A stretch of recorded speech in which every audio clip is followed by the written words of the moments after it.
Hello everybody, welcome back to our channel. Thank you so much for joining us. Today we are doing an early September garden tour. We're at the front of our property looking up the garden. We're now moving forward, and the first thing that we're looking at is our old Bramley apple tree. We're having a lovely crop of apples from our old Bramley apple tree this year. We're using a lot of them in Nadji's cookery and her jam making. We're moving forward now, and we're approaching the beautiful circular begonia beds. For me, this is one of the highlights of the garden this year, because the begonias have done extremely well. Hopefully you remember that way back in June, at the beginning of June, end of May, we were planting these beds. We put the best part of 1,000 begonias into these beds, and we're very pleased with how well they've done and the display that they have produced. It's been quite a bad year for flowers this year because it's been so hot and dry, but the begonias are so tough, so strong, they just carry on flowering, and they will be like this all the way up to the beginning of the frosts. These bedding begonias have been really beautiful, and we're really pleased with them. Remember, they don't need any deadheading. They're really strong, really tough. They can put up with the sun, the rain, virtually any sort of weather conditions. And they'll be flowering all the way up to the frosts.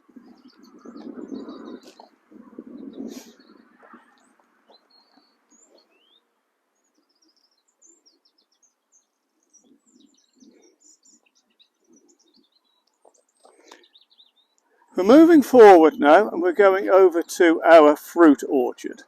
The main fruit orchard at the front of our house. We've had a really productive time here. These are our Braeburn apples. Moving up to some coxes and going forward towards our plum trees.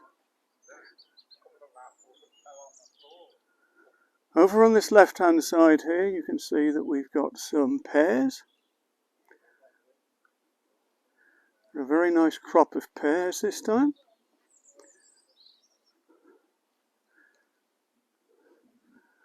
And over here are the Victorias and the Gage trees, but we've now completed harvesting. We've been using lots of these in Nadji's pies and jams. And finally up here you can see the Marjorie seedling plum tree.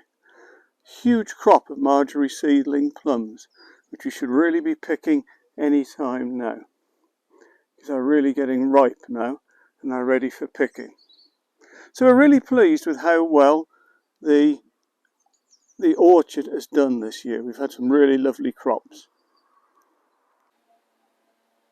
We're now at our driveway and we're walking up the driveway showing the border.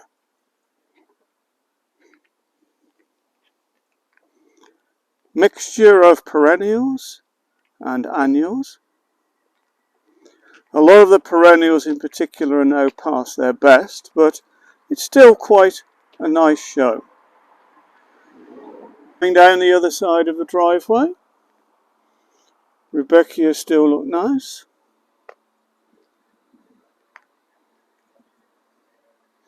Some leucanthemums are still flowering.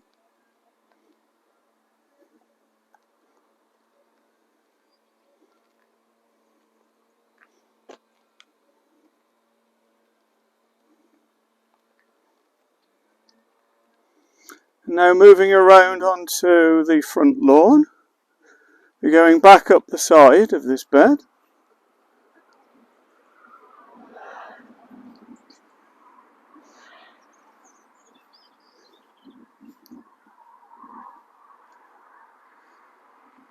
And now we're approaching the border along the front wall of the garden. And here the Rudbeckias are really at their best. They're an absolutely glorious show at the moment.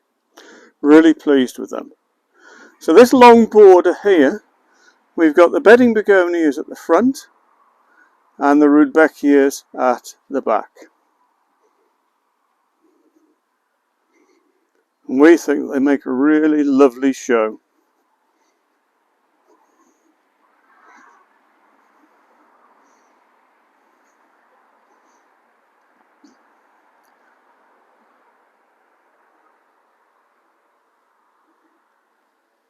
We're just swinging around now, and we're going to go to the bed in the middle of this front lawn.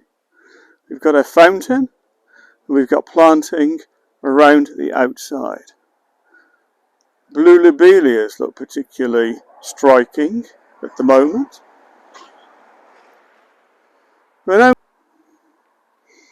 So along the fence here we've got a collection of mainly annual bedding, but there are some perennials as well in pots. Rather an attractive hanging basket there next to Nadji's Christmas tree. Some beautiful trailing petunias.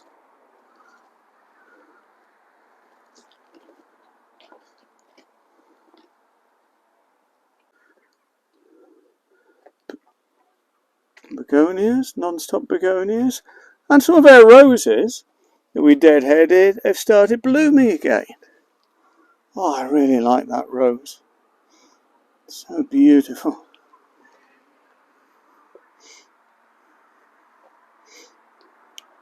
And again in this pot here, we've got some of the roses flowering again. And there's lots and lots of buds. It's going to be an absolute picture in a few days' time. So pleased with that. Hanging basket again. Mixture of begonias and petunias. And we have another hanging basket down at this end as well.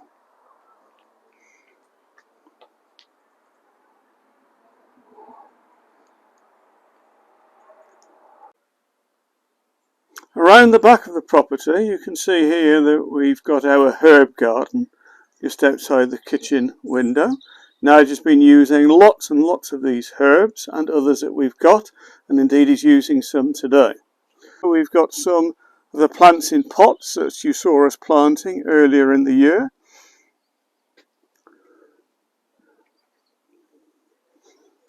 The Diplodenias still look very beautiful. And here we've got the border along the edge of our back patio. Again, this is a mixture of perennial and annual bedding, dominated at the moment by the beautiful yellow rudbeckias. But that's just because a lot of the other perennials have gone over now, and it's really the late summer, autumn perennials that are at their best.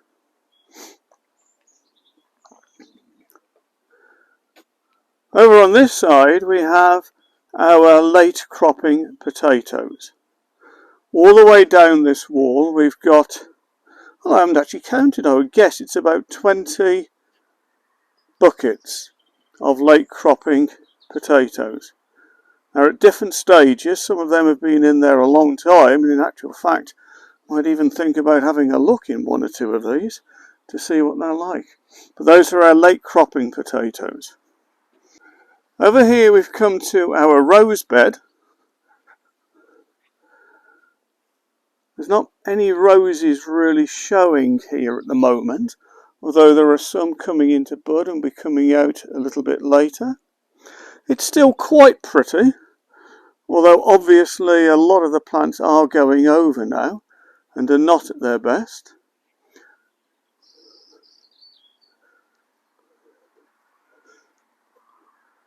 The sedums are looking very pleasant, very nice indeed. Now we are coming to our orchard in a small space, our compact orchard. You may remember that earlier in the year we created this orchard area here. We've put in 6 fruit trees of different varieties, and we've also put some plants in pots as well. So we've got blueberries, gooseberries, blackcurrant in pots, and around the outside we've got some strawberries, again that we have put in pots.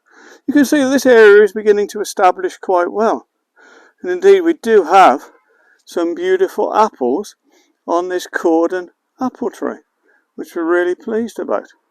And so that is gradually starting to establish. We're really pleased with that. Over here we've got 2 of the gravel beds that we've talked about in the past.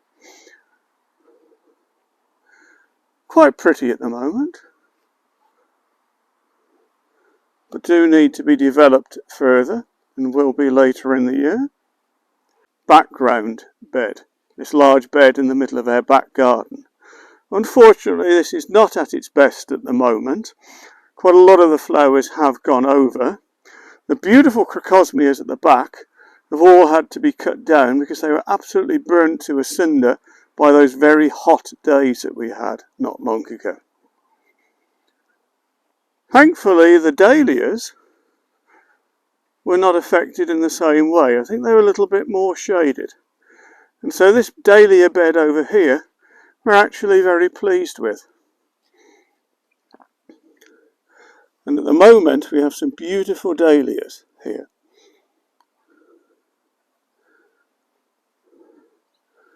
At this time of the year, I think it's great to have some dahlias in your garden. I really do.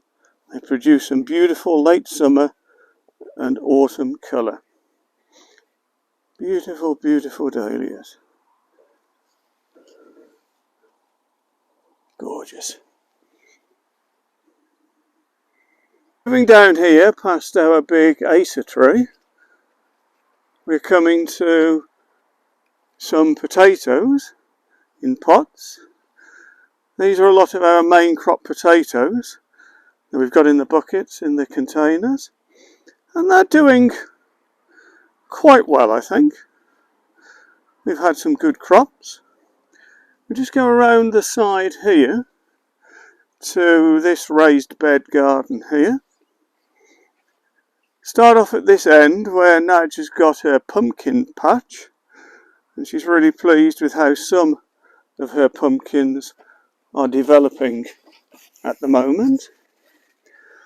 Down the rest of the patch is a real mixture of crops. Here we've got some for the winter, such as parsnips and leeks, and then further down there's a lot of salad crops, beans, whole mixture going down there. Looking fairly healthy, quite pleased with that at the moment. Shown you in this greenhouse recently. In here we've got lots of little plants that are growing, ready to be planted out in the garden in a few weeks' time. When we cut back all our perennials and remove our annual bedding, we will be putting in about 1,000 plants to replace them and to give some winter and spring colour. So here we've got things like primroses, polyanthus, bellis, wallflowers, a whole mixture of plants that we are growing on. In here there's about 800 at the moment. We've got a few more elsewhere, and we're really hoping this is going to provide us with some colour later in the year. There are some little perennials that we're growing on as well. Down there we've got some of our peppers. Let's just go out now. On this raised bed here we've got a very long crop protection cage, permanent crop protection cage, protecting our brassicas. This end we've got some small brassicas that haven't been in there that long. Further down there, more developed ones. Moving along to the next raised bed, we have another cage here. This is our portable protection cage that we've recently made, in which we've got a lot, again, of brassicas developing. These are ones that we've grown from seed ourselves. We're hoping to get some crops later this autumn and in the winter. And further down this bed, you can see that we've got hoops with protection over some more brassicas as well. Moving on to this bed here, we've got a lot of runner beans. And at the front we've got some varied crops, lettuce and beetroot, etc. This year we seem to have had a problem with our runner beans growing old very quickly, and we're not really getting the sort of crops that we would want from our runner beans. It's a little bit disappointing this year. As soon as they get to a certain size they seem to go old and stringy very, very quickly. Guess it's to do with the weather conditions this year. This bed here we've got some French beans at the front, some climbing French beans at the back. Behind them there's some corn and various other crops. This bed here, well, these runner beans are certainly past their best. We're leaving them for seed. There's courgettes and a variety of other crops like beetroot and carrots at that end. And as we come around the corner, greenhouse where we've got a lot of our tomatoes. Tomatoes have done really well this year. Hence the reason why Naj is doing videos at the moment about making tomato ketchup and various other things that can be made from the tomatoes. The weather this year has certainly suited our tomatoes. Coming out, we're going back around the corner to the polytunnel. Just outside the polytunnel, we've got our carrots. We've got lots of carrots in buckets here. And into the polytunnel, well, I can't get in very far because we're using the polytunnel at the moment for drying off some of our onions. But you can just see that down this side here, we've got our peppers, chilies, courgettes, etc. Behind the door there, we've got a carrot box. Over on this side, we've got cucumbers, which are coming towards the end now. We've got some late tomatoes down there, some cherry tomatoes, a real old mixture down there.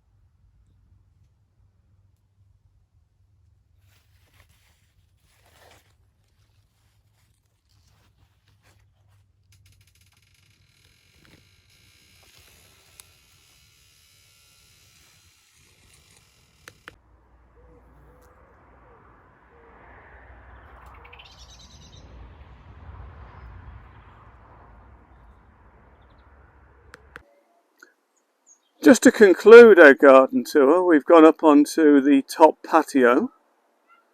Remember, our garden is on a hill, on a slope, and some of it is at a much higher level than the rest. And we're looking down at the back garden. So this just gives you an overview of what the back garden is like and what the countryside in the distance is like as well. Lots of beautiful trees and open fields in the distance, though unfortunately there is quite a noisy road between us. So that just gives an overview of the back garden. Thank you ever so much for joining us for our early September garden tour. We hope that you've enjoyed viewing our garden, and we really do appreciate your support. Thank you very much.